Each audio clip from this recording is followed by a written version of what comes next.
Hi, Frank.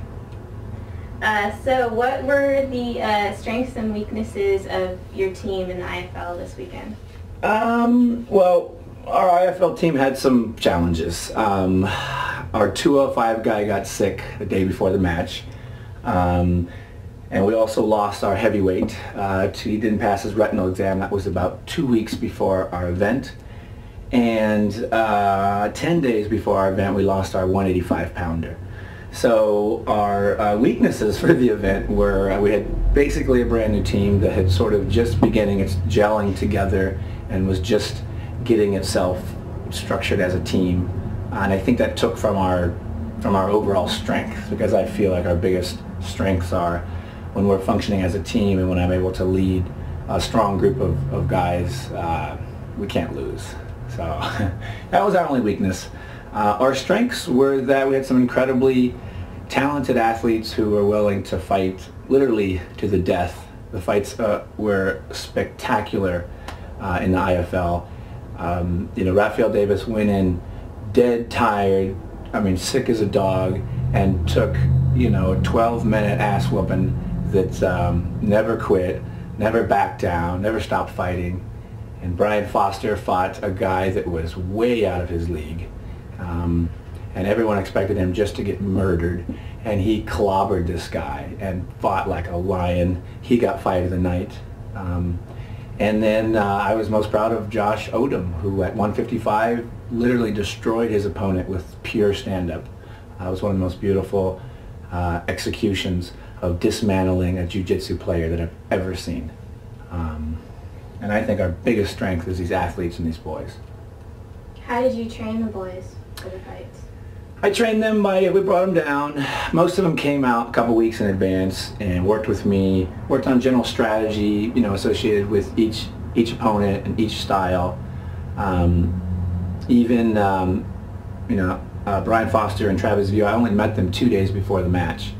And we had a couple of workout sessions and we went over strategy and had a couple of team meetings and got what I thought was a really good team plan together, with such scattered team members. But the training was more of strategic wins and strategic picking apart of people's styles. For Travis View, it was controlling the distance, striking first, and dictating where the wrestling game would go. For Josh Odom, it was just stand up and bang the guy out, and he did fantastic. Everybody had their own unique little strategy according to their strengths and the other guy's weaknesses, and everybody executed them perfectly, with the exception of Ray Steinbeiss, who jumped into a guillotine choke, went in a little overconfident, and there was nothing that I could really say or do to get him through that. But I think he learned from his loss, and he's ready to step up and become a champion at that weight. So would you say the IFL was a success? Yes, IFL was a tremendous success. It is what mixed martial arts and martial arts should be, and that is a big family of competitive athletes, all with a common goal, all supportive of each other. The level of production and professionalism is the highest I've seen, bar none. They blow away the UFC. They blow away every other show I've ever worked with their level of professionalism and the courtesy and respect that they treat their athletes with. So you did something while you were there.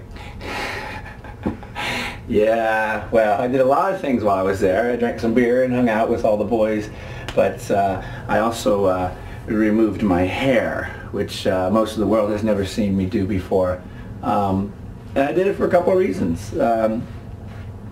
I really feel like a warrior when I sacrifice my vanity, and to me, it's a little bit of cleansing my soul and preparing myself for battle, and that's what I did. I'm ready for battle. I'm ready to fight anyone and everyone in the world. I've never been happier about fighting and about having a team of good athletes, and I've never been happier about being a part of the IFL and the World Fighter and Strike Force and all these other good martial arts and mixed martial arts shows. Yeah, my wife doesn't like it, but she's very supportive and I love her. So how did you uh, uh, what was it like to see your future opponent fighting at the IFL? Well, watching Renzo fight was it was a scout for me. I was really pleased I had the opportunity to watch him physically in person. I study people's bodies, and watching his body and watching his technique, I know exactly how to beat him. You know, I'll knock him out in probably less than 4 minutes. His stand-up is just weak.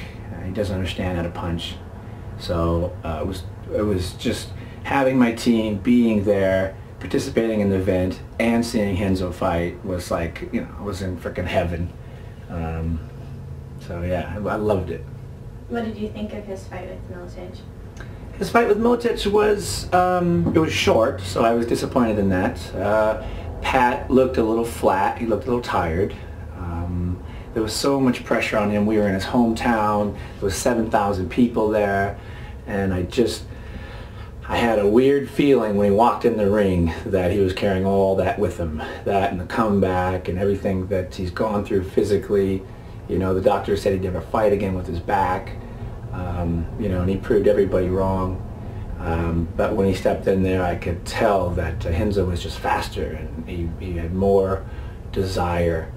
And, you know, all in all, the fight was kind of boring. I mean, it was a quick finish. They squared up. You know, Pat threw a couple blows, did a bit of counter wrestling. Renzo threw a kick or two, and then they kind of tied up in a wrestler's tie-up in a pummeling position. And Renzo just jumped up and grabbed his neck. And I was really surprised that Pat didn't defend it or counter or anything. And he literally was hanging onto his neck for about a minute. And he just kept sinking it in deeper and deeper and deeper. And I was watching Pat get weaker and weaker. And then you could tell at one point he did the old shake and the gurgle. And I knew he was done. It was just, it was pretty surprising to me.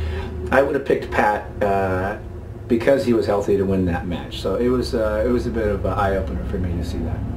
So what are you starting to do to prepare for your upcoming fight?